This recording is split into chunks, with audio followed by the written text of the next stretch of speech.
and welcome to Roger's Readings Later On. Today we're reading Wind in the Willows by Kenneth Grahame, and this is chapter 3, The Wildwood. So, if you're ready, sitting comfortably, then I shall begin. The mole had long wanted to make the acquaintance of the badger. He seemed, by all accounts, to be such an important personage and, though rarely visible, to make his unseen influence felt by everybody about the place. But whenever the mole mentioned his wish to the water rat, he always found himself put off. "It's all right," the rat would say. "Badger'll turn up some day or other. He's always turning up. And then I'll introduce you. The best of fellows. But you must not only take him as you find him, but when you find him." "Couldn't you ask him here? Dinner or something?" said the mole. "Oh, he wouldn't come," replied the rat simply. "Badger hates society and invitations and dinner and all that sort of thing." "Well, then, supposing we go and call on him?" suggested the mole. "Oh, I'm sure he wouldn't like that at all," said the rat, quite alarmed. "He's so very shy. He'd be sure to be offended. I've never even ventured to call on him at his own home myself, though I know him so well. Besides, we can't. It's quite out of the question, because he lives in the very middle of the wild wood." "Well, supposing he does," said the mole. "You told me the wild wood was all right, you know." "Oh, I know, so it is," replied the rat evasively. "But I think we won't go there just now. Not just now. It's a long way, and he wouldn't be at home at this time of year anyhow, and he'll be coming along some day, if you'll wait quietly." The mole had to be content with this. But the badger never came along, and every day brought its amusements, and it was not till the summer was long over, and the cold and frost and merry ways kept them much indoors, and the swollen river raced past outside their windows with a speed that mocked any boating of any sort or kind, that he found his thoughts dwelling again with much persistence on the solitary grey badger who lived his own life by himself in his hole in the middle of the wildwood. In the winter-time, the rat slept a great deal, retiring early and rising late. During his short day, he sometimes scribbled poetry or did other small domestic jobs about the house, and, of course, there were always animals dropping by for a chat, and consequently there was a great deal of story-telling and comparing notes on the past summer and all its doings. Such a rich chapter it had been, when one came to look back on it, with illustrations so numerous and so very highly coloured. The pageant of the river-bank had marched steadily along, unfolding itself in scene pictures that succeeded each other in stately procession. Purple loosestrife arrived early, shaking luxuriant tangled locks along the edge of the mirror, whence its own face laughed back at it. Willowherb, tender and wistful, like a pink sunset cloud, was not slow to follow.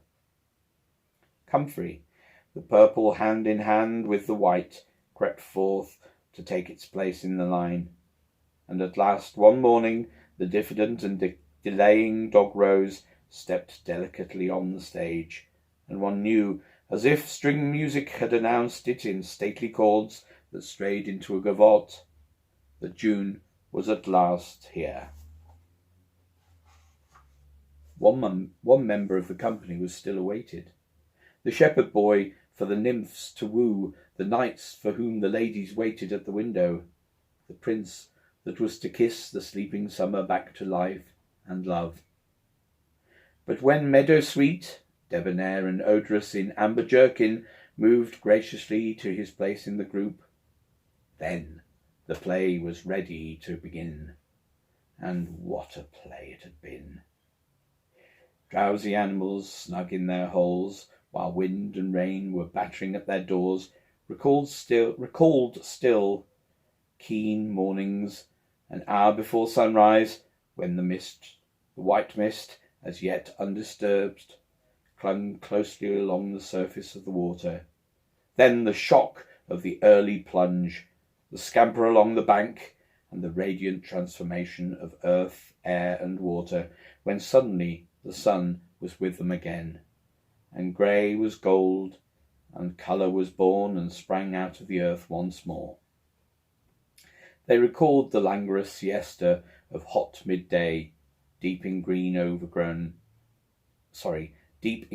undergrowth, the sun striking through in tiny golden shafts and spots.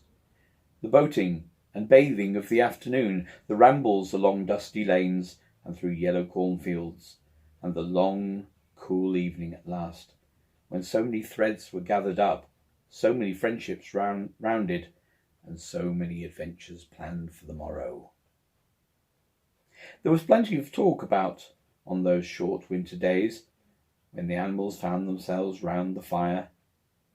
Still, the mole had a good deal of spare time on his hands, and so one afternoon, when the rat, in his armchair before the blaze, was alternately dozing and trying over rhymes that wouldn't fit, he formed the resolution to go out by himself and explore the wildwood, and perhaps strike up an acquaintance with Mr. Badger.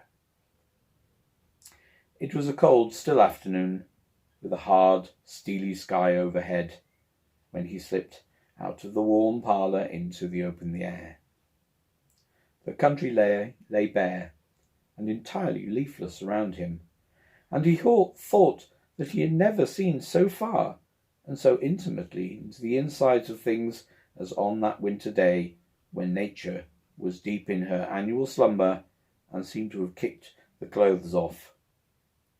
Copses, dells, quarries, and all hidden places, which had been mysterious mines for exploration in leafy summer, now exposed themselves and their secrets pathetically, and seemed to ask him to overlook their shabby poverty for a while, till they could riot in rich masquerade as before, and trick and entice him with the old deceptions. It was pitiful in a way, and yet cheering, even exhilarating. He was glad that he liked the country undecorated, hard, and stripped of its finery. He had got down to the bare bones of it. They were fine and strong and simple. He did not want the warm clover and the play of seeding grasses, the screens of quickset, the billowy drapery of beech and elm seemed best away. And with great cheerfulness of spirit he pushed on towards the wildwood, which lay before him, low and threatening, like a black reef in some still southern sky. There was nothing to alarm him at first. Twigs crackled under his feet, logs tripped him, funguses on stumps resembled caricatures, and startled him for the moment by their likeness to something familiar and far away. But that was all fun and exciting. It led him on, and he penetrated to where the light was less, and trees crouched nearer and nearer, and holes made ugly mouths at him on either side. Everything was very still now. The dusk advanced on him steadily, rapidly, gathering in behind and before. The light seemed to be draining away like flood water. Then the faces appeared. It was over his shoulder and indistinctly that he first thought he saw a face. A little, evil, wedge-shaped face, looking out at him from a hole. When he turned and confronted it, the thing had vanished. He quickened his pace, telling himself cheerfully not to begin imagining things, or there would be simply no end to it. He passed another hole, and another, and another. Then yes. Certainly, a little narrow face, with hard eyes, had flashed up for an instant from a hole, and was gone. He hesitated, braced himself up for an effort and strode on. Then suddenly, as if it had been all the time, every hole, far and near, there were hundreds of them, seemed to possess its face, coming and going rapidly, all fixing on him glances of malice and hatred, all hard-eyed and evil and sharp. If he could only get away from the holes in the banks, he thought, there would be no more faces. He swung off the path and plunged into the untrodden places of the wood. Then the whistling began. Very faint and shrill it was, and far behind him, when first he heard it. But somehow it made him hurry forward. Then, still very faint and shrill, it sounded far ahead of him, and made him hesitate and want to go back. As he halted in indecision, it broke out on either side, and seemed to be caught up and passed on throughout the whole length of the wood to its farthest limit. They were up and alert and ready, evidently whoever they were, and he was alone and unarmed, and far from any help, and the night was closing in. Then the pattering began. He thought it was only falling leaves at first, so slight and delicate was the sound of it. Then, as it grew, it took a regular rhythm, and he knew it was for nothing else but the pat, pat, pat of little feet, still a very long way off. Was it in front or behind? It seemed to be first one, then the other, then both. It grew, and it multiplied, till from every quarter, as he listened anxiously, leaning this way and that, it seemed to be closing in on him. As he stood still to hearken, a rabbit came running hard towards him through the trees. He waited, expecting it to slacken pace, or to swerve from him in a different course. Instead, the animal almost brushed him as it dashed past him, his face set and hard, his eyes staring. "Get out of this, you fool! Get out!" The mole heard him mutter as he swung round a stump and disappeared down a friendly burrow. The pattering increased till it sounded like a sudden hail on the dry leaf carpet spread around him. The whole wood seemed running now, running hard, hunting, chasing, closing in round something or somebody. In panic he began to run too, aimlessly, he knew not whither. He ran up against things, he fell over things and into things, he darted under things and dodged round things.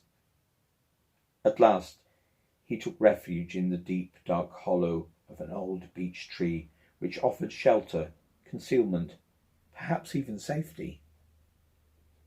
But who could tell?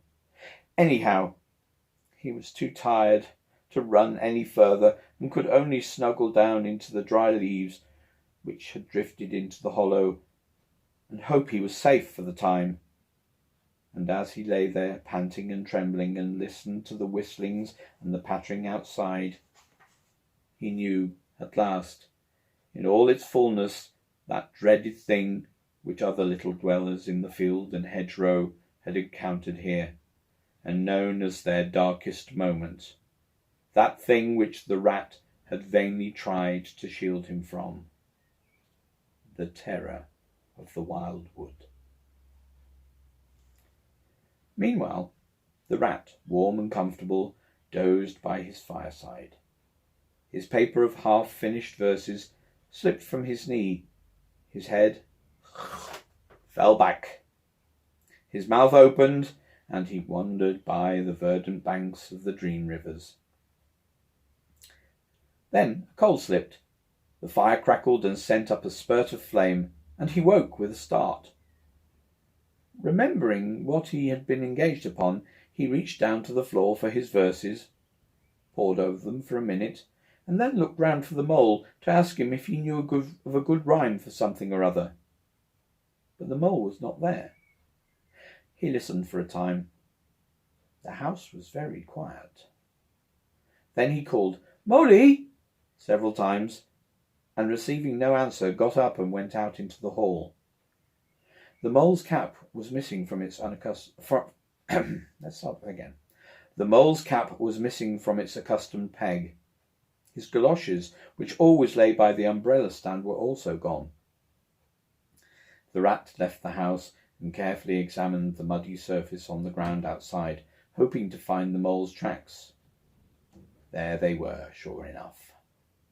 The galoshes were new, just bought for the winter, and the pimples on their soles were fresh and sharp. He could see the imprints of them in the mud, running along the straight and purposeful, leading direct to the wildwood. The rat looked very grave and stood in deep thought for a minute or two. Then he re-entered the house, strapped a belt around his waist, shoved a brace of pistols into it, took up a stout cudgel that stood in a corner of the hall, and set off for the wildwood at a smart pace. It was already getting dark when he reached the first fringe of trees and plunged without hesitation into the wood, looking anxiously at either side for any sign of his friend. Here and there, wicked little faces popped out of holes, but vanished immediately at the sight of the valorous animal, his pistols, and the great ugly cudgel in his grasp. And the whistling and pattering, which he had heard quite plainly on his first entry, died away and ceased, and all was very still. He made his way manfully through the length of the wood, to its furthest edge. Then, forsaking all paths, he set himself to traverse it, laboriously working over the whole ground, and all the time calling out cheerfully, "Molly!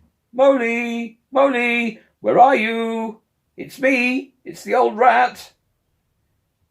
He had patiently hunted through the wood for an hour or more, when at last, to his joy, he heard a little answering cry.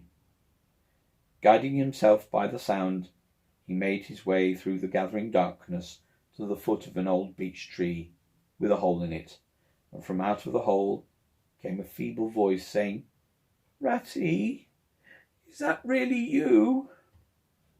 The rat crept into the hollow, and there he found the mole, exhausted and still trembling. "Oh, rat," he cried, "I've been so frightened, you can't think." "Oh, I quite understand," said the rat soothingly. "You shouldn't really have gone and done it, Mole. I did my best to keep you from it. We river bankers, we hardly ever come here by ourselves. If we have to come, we come in couples at least. Then we're generally all right. And besides, there are hundreds of things one has to know, which we understand all about, and you don't as yet. I mean, passwords and signs and sayings which have power and effect, and plants you carry in your pockets, and verses you repeat, and dodges and tricks you practice. All simple enough when you know them, but they've got to be known if you're small, or you'll find yourself in trouble. Of course, if you were badger or otter, it would be quite another matter." "Or toad?" said... Surely the brave Mr. Toad wouldn't mind coming here by himself, would he?" inquired the mole. "Old Toad," said the rat, laughing heartily. "He wouldn't show his face here alone, not for a whole hatful of golden guineas. Toad wouldn't." The mole was greatly cheered by the sound of Rat's careless laughter, as well by the sight of his stick and his gleaming pistols, and he stopped shivering and began to feel bolder and more himself again. "Now then," said the rat presently, "we really must pull ourselves together and make a start for home while there's still a little light left. It will never do to spend the night here, you understand. Too cold, for one thing." "Oh, dear Ratty," said the poor mole, "I'm dreadfully sorry, but I'm simply dead beat, and that's a solid fact. You must let me rest here for a while longer and get my strength back, if I'm to get home at all." "Oh, all right," said the good-natured rat. "Rest away. It's pretty nearly pitch dark now, anyhow, and there ought to be a bit of a moon later." So the mole got into the dry leaves and stretched himself out, and presently dropped off into sleep, though a broken and troubled sort, while the rat covered himself up too, as best he might for warmth, and lay patiently waiting, with a pistol in his paw. When at last the mole woke up, much refreshed and in his usual spirits, the rat said, "Now then, I'll just take a look outside and see if everything's quiet, and then we really must be off." He went to the entrance of their retreat and put his head out. Then the mole heard him saying quietly to himself, "Hello, hello. Here is a go." "What's up, Ratty?" asked the mole. "Snow is up," replied the rat briefly, "or rather, down. It's snowing hard." The mole came and crouched beside him, and looking out, saw the wood that had been so dreadful to him in quite a changed aspect.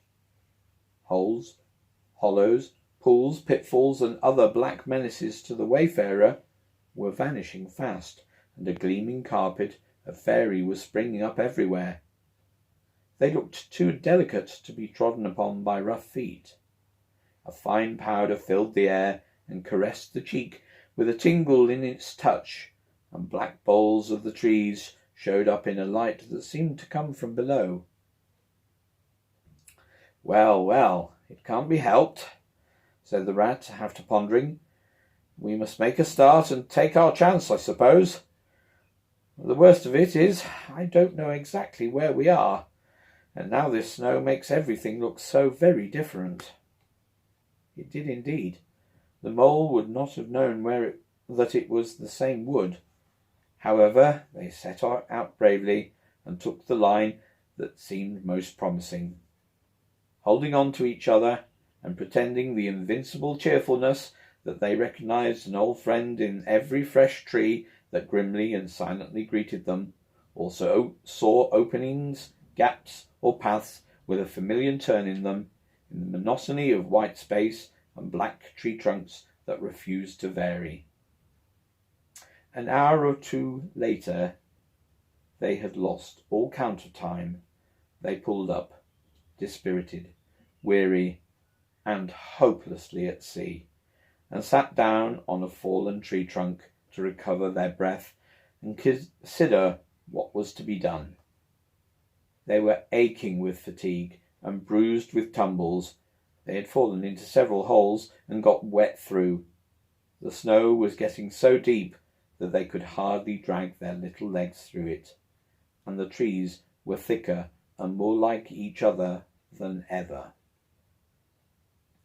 There seemed to be no end to this wood, and no beginning, and no difference in it, and worst of all, no way out. "We can't sit here very long," said the rat. "We shall have to make another push for it, and do something or other. The cold is too awful for anything, and the snow will soon be too deep for us to wade through." He peered around him and considered. "Look here," he went on. "This is what occurs to me. There's a sort of dell down there in front of us, where the ground seems all hilly and humpy and hummocky. We'll make our way down into that and try and find some sort of shelter, a cave or hole with a dry floor to it, out of the snow and the wind, and there we'll have a good rest before we try again, for we're both of us pretty dead beat. Besides, the snow may leave off, and something may turn up." So once more they got on their feet and struggled down into the dell, where they hunted about for a cave or some corner that was dry and a protection from the keen wind and the whirling snow. They were investigating one of the hummocky bits that Rat had spoken of, when suddenly the mole tripped over and fell forward on his face with a squeal. "Ow! My leg!" he cried. "Oh, my poor shin!" And he sat up on the snow and nursed his leg in both his front paws. "Oh, poor old Mole," said the Rat kindly. "You don't seem to be having much luck today, do you? Let's have a look at the leg." "Yes," he went on, going down on his knees to look. "You've cut your shin, sure enough. Wait till I get at my handkerchief, and I'll tie it up for you." "Oh, I must have tripped over a hidden branch or stump," said the Mole miserably. "Oh my, oh my!" "It's a very clean cut," said the Rat, examining it again attentively. "That was never done by a branch or a stump. Looks as if it was made by a sharp edge, something in metal. Funny." He pondered a while and examined the humps and the slopes that surrounded them. "Well, never mind what done it," said the Mole, forgetting his grammar in his pain. "It hurts just the same, whatever done it." But the Rat, after carefully tying up the leg with his handkerchief, had left him and was busy scraping in the snow. He scratched and shovelled and explored, all four legs working busily, while the Mole waited impatiently, remarking at intervals, "Oh, come on, Rat!" Suddenly the Rat cried, "Hooray!" and then, "Hooray, hooray, hooray!" and fell to executing a feeble jig in the snow. "What have you found, Ratty?" asked the Mole, still nursing his leg. "Come and see," said the delighted Rat, as he jigged on. The Mole hobbled up to the spot and had a good look. "Well," he said at last slowly, "I see it right enough. Seen the same sort of things before, lots of times. Familiar object, I call it. A door scraper. Well, what of it? Why dance jigs around a door scraper?" "But don't you see what it means, you dull-witted animal?" cried the Rat impatiently.